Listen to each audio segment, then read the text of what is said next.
ఎట్లా చూస్తారు? దాదాపు చాలా రోజులు అవుతుంది. 2.5 ఏళ్ళు మీరు పోరాటం చేస్తూ ఎగ్జామ్స్ రాస్తూ మీ ప్రిపరేషన్‌లో మీరు ఉంటూ ఎగ్జామ్స్ రాస్తూ మీరు పోరాటం చేస్తూ వస్తున్నారు. ఏంది అసలు ఏం జరిగే ఛాన్స్ ఉంది? ప్రభుత్వాలు పట్టించుకోవట్లేదు. మీ పోరాటం చేసే వాళ్ళపైన రకరకాల మాటలు బిరుదులు ఇస్తా ఉన్నది. కొత్త కొత్త పేర్లు పెడతా ఉన్నది. ఎట్లా చూస్తారు అసలు ఇవన్నిటిని? ఎట్లా చూస్తామంటే ఇప్పుడు వీళ్ళన్న మాటలకి తట్టుకోలేకనే చాలా మంది లా సెట్లు హ్మ్. ఇట్లా పిహెచ్డి ఎంట్రన్స్లు అన్నీ రాసుకుంటా ఏదో ఒక నేను నిరుద్యోగిని అని నిరూపించుకోవడానికి ప్రతి ఒక్క ఎగ్జామ్ అటెంప్ట్ చేస్తున్నాం. హ్మ్. ఇంక ఇంతకంటే ఎక్కువ ఏం చేయాలి? ఇంకొకటి మేము చదువుతున్నాము, బరిలో ఉన్నాము అని చెప్పేసి మొన్న కూడా లా సెట్లో చాలా మంది నిరుద్యోగులు ఎవరైతే ముందు వరుసలో ఉండి కొట్లాడుతున్నారో వాళ్ళందరూ కూడా అడ్మిషన్లు తీసుకున్నారు. ఇప్పుడు పిహెచ్డిలో నేను అడ్మిషన్ తీసుకున్నా. ఇవన్నీ ఒక్క ఎగ్జామ్ రాయకుండా ఏదో లోపల రాజకీయం చేసి పలుకుబడితోటే బెదిరించి అవతలని తెచ్చుకున్న సీట్లు కాదు. ఎగ్జామ్స్ రాసి మెరిట్లో ర్యాంక్ వచ్చిన తర్వాతనే కాలేజెస్ మాకు సీట్లు అలాట్ చేస్తాయి. అది గుర్తించాలి దయచేసి. ఎందుకంటే అఫీషియల్గా చదివి ఇంటర్వ్యూస్కి అటెండ్ అయ్యే మేము స్వతహాగా నిరుద్యోగులం అని చెప్తుంటే మీరు కాదు పెయిడ్ బ్యాచ్, మీరు కాదు పెయిడ్ బ్యాచ్ అని అంటే మా పెయిడ్ బ్యాచ్ సంఘానికి అధ్యక్షుడు రేవంత్ రెడ్డి. మీరు మాతోనే కదా అప్పుడు ఉద్యమాలు కలిసి చేసింది, మాతోనే కదా కాంగ్రెస్ పార్టీ కాండువా కప్పుకొని మనం అందరం కలిసి చేసినాం కదా. ఇప్పుడు మేము పెయిడ్ బ్యాచ్లమైనా మీరు ముఖ్యమంత్రి అయ్యారు, మేము పెయిడ్ బ్యాచ్లుగానే మిగిలిపోయినాము, మీరు మాత్రం ముఖ్యమంత్రి అయ్యారు. ఇప్పుడు నేను చెప్పేది ఏంటంటే మీకు ఒక పదవి వచ్చింది కాబట్టి గుర్తింపు ఉంది, ఇక్కడ మాకు ఉద్యోగాలు రాలేదు కాబట్టి మేము పెయిడ్ బ్యాచ్లం అయిపోయినాం. మాకు ఉద్యోగాలు ఎందుకు ఇవ్వట్లేదు అంటే పెయిడ్ బ్యాచ్లం అయిపోయినాం. ఎందుకు ఇవ్వరు అంటే మీరు దొరైపోయారు, మేము దొంగలం అయిపోయినాం. ఇక్కడ దొరైపోయిండు, మేమేమో నిజాయితీగా చదువుకొని మేము దొంగలం అయిపోయినాం. అట్లుంది పరిస్థితి. అంటే మీరు గ్రంథాలయంలో చదువుకునేటువంటి పరిస్థితుల్లో వాళ్ళు మీ అందరికి తీసుకెళ్లి మీకు అందరికి ఉద్యోగాలు వస్తే మనం నిజంగా ప్రభుత్వాన్ని మార్చుకోవాలని చెప్పి చాలా మంది మీ దగ్గరికి వచ్చారు. కాంగ్రెస్ పార్టీ కొందరు సీనియర్ నాయకులు చాలా మంది రేవంత్ రెడ్డితో సహా వచ్చారు. వచ్చిన తర్వాత మీరు ప్రతి గడప వెళ్ళి ఓటేయండి, మా జీవితాలు మారుతాయి, మీరు కూడా మీ పిల్లల జీవితాలు మారితే అందరికి ఉద్యోగాలు వస్తాయి, మనకు కావాల్సింది ఉద్యోగాలే కదా అని చెప్పి చాలా కూడా మీరు తిరిగే ప్రయత్నం చేశారు. కాంగ్రెస్ పార్టీని గెలిపించారు. గెలిపించిన తర్వాత ఎవరైతే గెలిపించారో మీరు డైరెక్ట్ గా కాంగ్రెస్ పార్టీ కార్యకర్తలుగా పనిచేశారు. డైరెక్ట్ గా అంతా చేసినా కూడా ఇప్పుడు మీరు మా కార్యకర్తలు అని చెప్పుకోకుండా మీరు వేరే వాళ్ళ కార్యకర్తలు అని చెప్పేసి పార్టీలు మాట్లాడుతున్నారు. ఎట్లా చూస్తామంటే డైరెక్ట్ వీళ్ళ కోసం వీళ్ళ పక్కన నిలబడ్డం, రౌండ్ టేబుల్ సమావేశాల్లో వీళ్ళ పక్కన నిల్చున్నాం.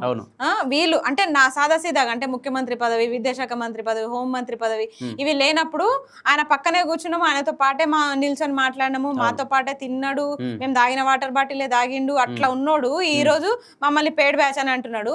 నిన్ను ముఖ్యమంత్రిని చేసినందుకు మా చెప్పుతోనే మేము కొట్టుకోవాలి. ఫస్ట్ మా చెప్పుతోనే మేము కొట్టుకున్న తర్వాతనే అవతల గురించి మాట్లాడదాం.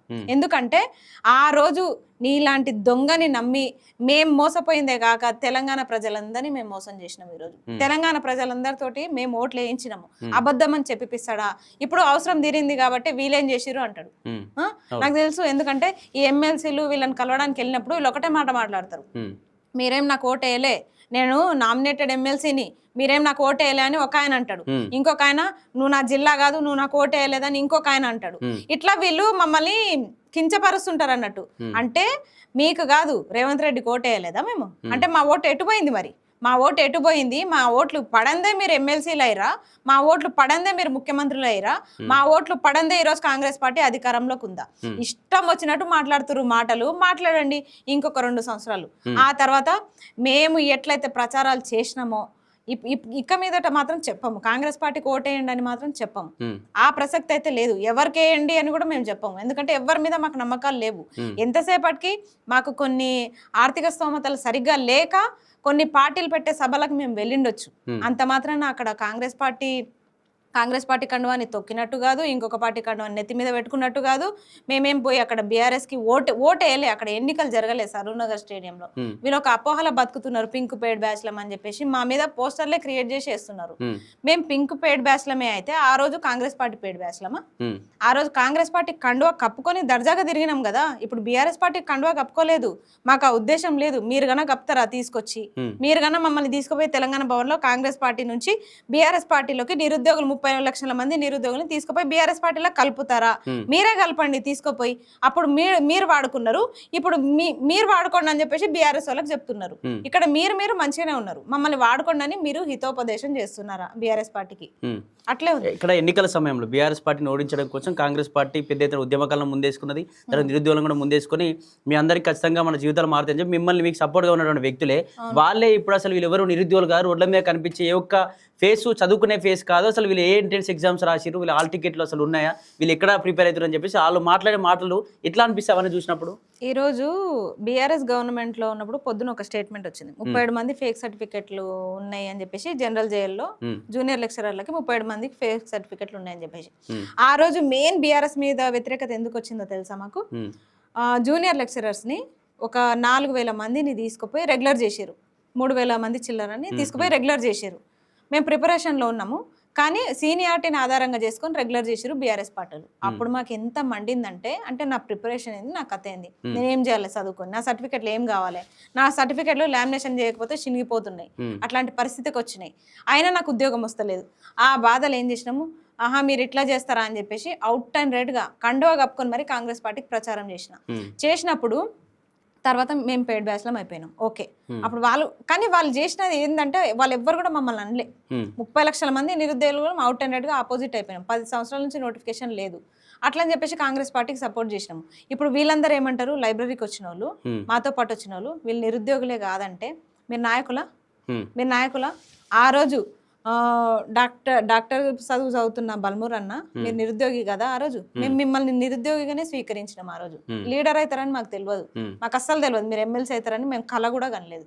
కానీ మీకు ఆలోచన ఉందని మాకు ఇప్పుడు తెలిసింది. అద్దంకి దయాకర్ గారు ఆ రోజు మీరు పిహెచ్డి చేస్తలేరా, సీతక్క గారు ఆల్రెడీ ఆమె ఎమ్మెల్యే, సరే అది పక్కన పెడితే, రియాజ్ సార్ ఒక ప్రొఫెసర్, ఒక టీచర్ గా మీ పిల్లలు పడుతున్న బాధలు మీకు తెలియదా?